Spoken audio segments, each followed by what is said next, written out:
another proud moment for Philippine billiards.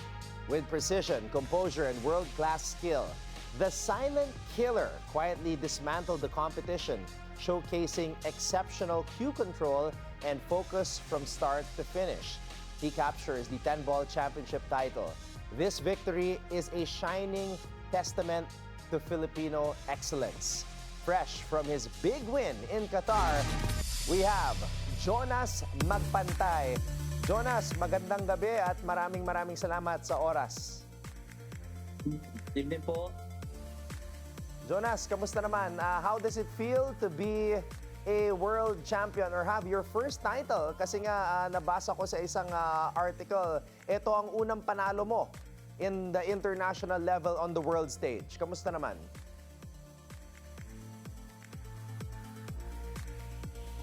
So right now, we are experiencing some technical difficulties with Jonas Magpantay. He was able to compete in Qatar and win his first championship, winning a $100,000 prize, which is close to 6 million pesos. So isang malaking karangalan ito para sa ating bansa that Jonas Magpantay was able to do that. Now, along the way, he had to fight his way back, win against Carlo Biado, and take on his opponent in Poland and winning that match 13-9. So Jonas Magpantay, congratulations to you, and we hope that this is the start of many more things to come, Jonas. Thank you po, thank you. Sana marami pang dumating. Jonas, ano ba ang next competition na pinaghahandaan mo? Next competition ko po, sa ngayon wala pa po eh.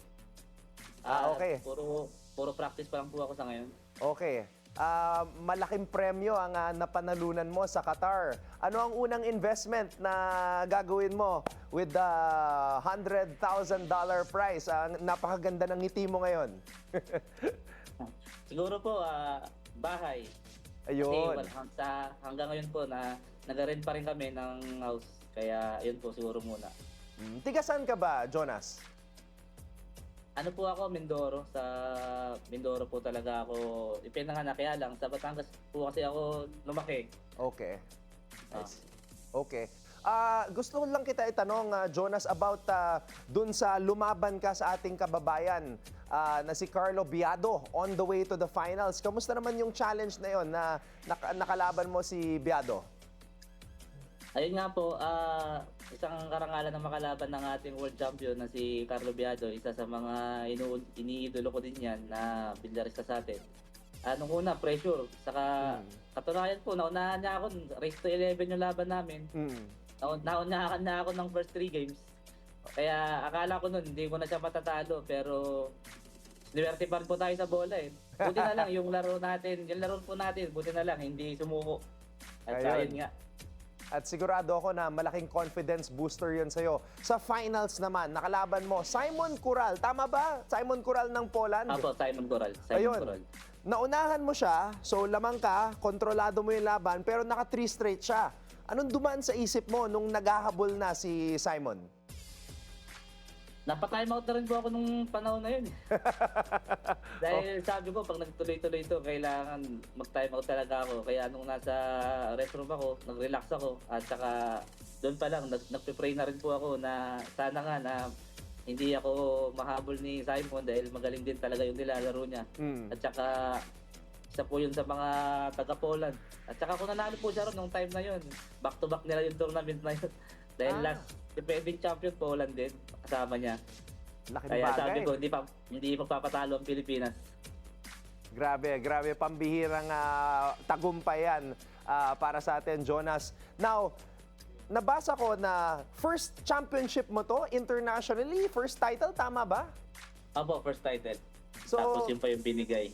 Kamusta naman ang feeling na everyday gumigising ka as a champion at kilala sa buong mundo? Ayun, parang para sa akin po parang normal pa rin.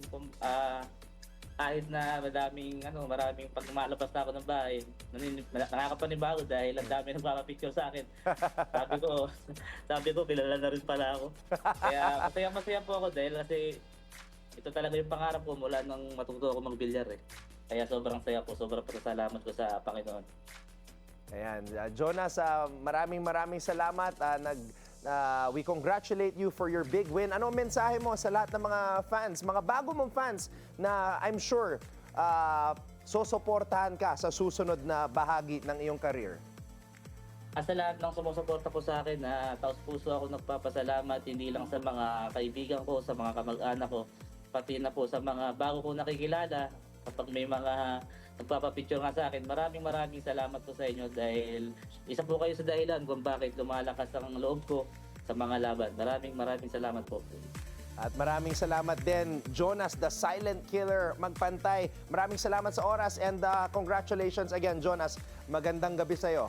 Thank you po, thank you.